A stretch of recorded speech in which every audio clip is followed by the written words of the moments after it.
Now, as promised, let's get some more perspective on the matter of this most current power blackout. And joining me live from our Abuja studios is the Managing Director of the Transmission Company of Nigeria and Chairman, West African Power Pool, Mr. Usman Gur Mohammed. Good evening, Mr. Mohammed, and thank you for joining us on the News at 10. Yeah, good evening. Good evening. Now, could you give us an update on the situation, this incident that happened earlier on today? Where do we stand as at this night?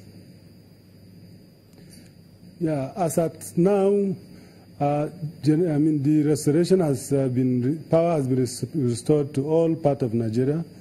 We have restored the supply to all part of Nigeria in less than 1 hour when the incident happened. You know, two things happened between yesterday and today. There was a fire outbreak on the Escravos-Lagos gas pipeline that affected all the generations that are along the Lagos axis, including Egbin, Omotosho, Olorunshogo 1 and 2, and Paras. Now, in the process of managing the shutdown of those power plants, because of the size of those power plants, we lost the grid, and we restored supply immediately in less than 1 hour. Unfortunately, again today there was a trip on the Ikote-Benin Odupani line, and that trip also led to the cutting off of the generation of Odupani power plant.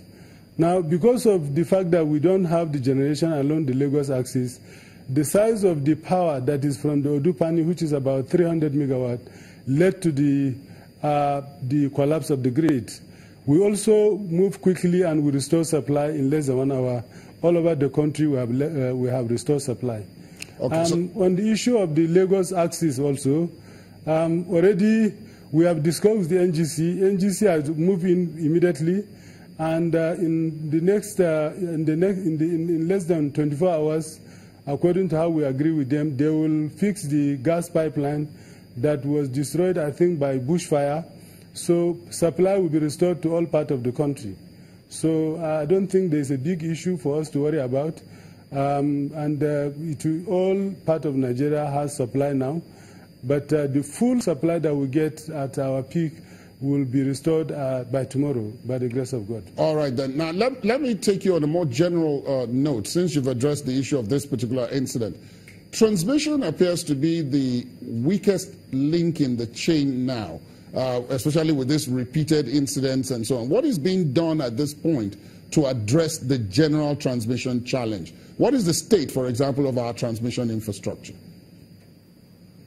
Yeah, I don't know where you get this information, but reality, really, transmission is not the weakest side of the power chain. If you can correct me if I'm wrong, but that's what we are told. Yeah, if you look at this infringement that happened, you know, it happened. It was not actually transmission that caused it. All the two incidents. One is a power plant. The other one is a gas pipeline. But I also want to tell you that there are a lot of investment that has taken place in transmission. Transmission is no longer the weakest link, as it used to be said. But you know, the power business is a chain. And the chain, all of them are connected to each other. So because the chain is connected to each other, what transmission can transmit will depend on the load that is connected. But if you look at the system from the time I even came in, I came in February. From February to December, we moved from 1,000, from 4,000 megawatt average grid peak to 5,000. So this shows you that in less than 1 year we have moved. And if you go back to the history also, you will see that even when this government came in, it was around 3,000 and it moved to 5,000, meaning in less than 2 years we have moved by about 2,000 megawatt. I'm sorry to interrupt you at this point, but I need to ask, these improvements you are describing, are they in generation or in transmission? Because many of these statistics that you're giving out appear to be in generation, and we're talking about transmission. Yeah, I think all of them are improving. Generation is improving. It's only on the pace first. on the pace that each one is improving. If you look at generation and transmission at this stage, they are on the same level. All of us have the capacity to transmit and generate 7,000. The problem we have is with distribution, but even distribution, if you look at it, there's a significant improvement. When I told you that we have moved from the time I came in to now by 1,000 megawatt, it's distribution that moved. It was distribution that has been able to expand their capacity to that level. So we are moving. And there are several initiatives that government has put in place, even to support the distribution companies, to ensure that we pick more loads. If you look at even the declaration of eligible customer that was done by the Honorable Minister of Power is geared towards that. And there are several other initiatives that government is putting in place to support the distribution companies to pick more load. For transmission, you are aware that we have in place a transmission rehabilitation and expansion program, which is supported by the Honorable Minister of Power, which we have put in place and has attracted a lot of investment from donors. We have in place about $1.5 billion, and we never had this kind of investment in transmission in the history of Nigeria.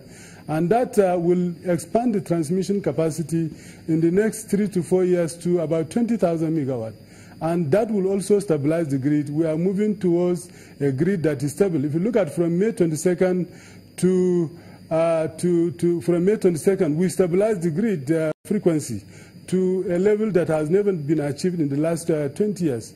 So we are moving. We have not. We are moving, and every part of the chain is moving, including the distribution. But I think more need to be done on that side, and I think government is looking into it. All right, then. Thank you very much. Also, they are looking into it. Thank you very much, Mr. Usman Gur Mohammed, Managing Director of the Transmission Company of Nigeria.